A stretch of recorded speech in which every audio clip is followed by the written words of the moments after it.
Well, I think the first mistake they make is treating culture as if it's only analogous to ethnicity, and not recognizing that people are multidimensional, so that there are multiple levels on which they can connect with, consumers, instead of it only being an issue of someone being black or Asian, Latino.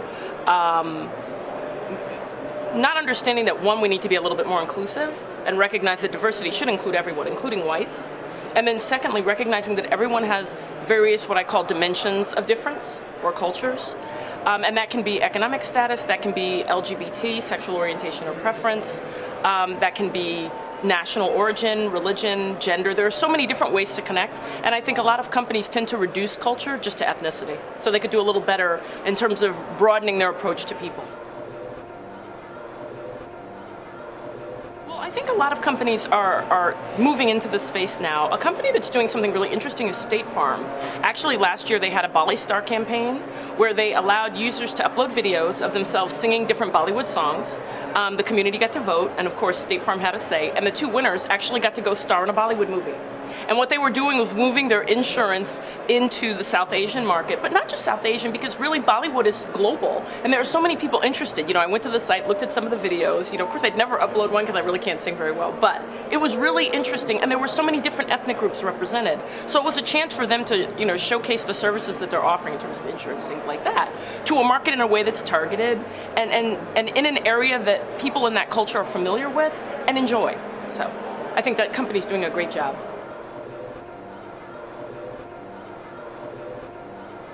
There are some sites that are geared specifically toward ethnic groups. So City Saheli, which is geared toward South Asian women, Black Planet, Mi Gente or Que Pasa. Those sites are specifically geared toward people with an ethnic background. I think you run into something a little bit different. I think we're running into some challenges with the lexicon around culture, because what we would typically apply to housing patterns, phrases like white flight, or in some instances the civil rights movement, things like segregation, don't really apply, apples to apples with respect to social media, because it's opt-in.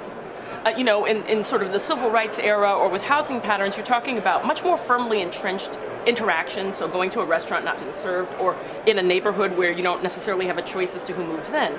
But these are opt-in networks. People are making their choices and they're flowing between them on the basis of a variety of identities. So I don't know that I fully buy into the rhetoric, I'll say, the language, because I think we need to massage that a little bit to get to a point where we're more effectively explaining what's accounting for the difference. And I think a lot of times it's more offline networks, meaning people sort of port their networks online for a site like MySpace or Facebook, because you can invite a friend, right? So people are going to kind of deal with their pre-existing networks. But then you look at something like Twitter, which is extremely diverse, relatively speaking, numerically, and of course it's diverse generally. And then you look at YouTube, and where people can sort of congregate around content instead of a particular ethnic background, you find all kinds of diversity. So I think we're making strides in that area. That's one of the things I'm talking about here at Web 2.0 Expo, is really how to sort of account for some of these dimensions of difference, within people without making it all about ethnicity rather. And then we also don't kind of want to limit it to a previous discussion, because I think a new paradigm's emerging.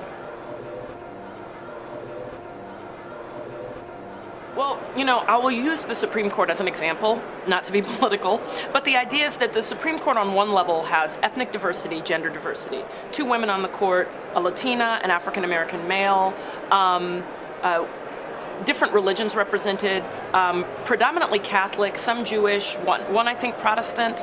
But then you look at their education, and they're all Harvard or Yale for law school, except for Justice Stevens, who's stepping down, went to Northwestern. So on one hand, you're seeing diversity, and on another hand, there isn't so much diversity. And I think that's the same thing we're seeing at conferences.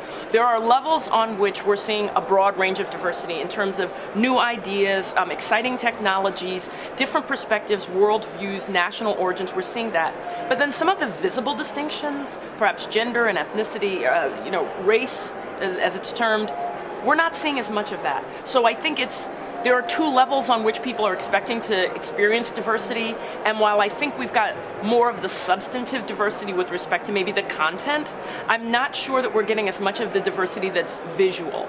And so I think, some of that's on people not submitting, to, proposals to the conferences.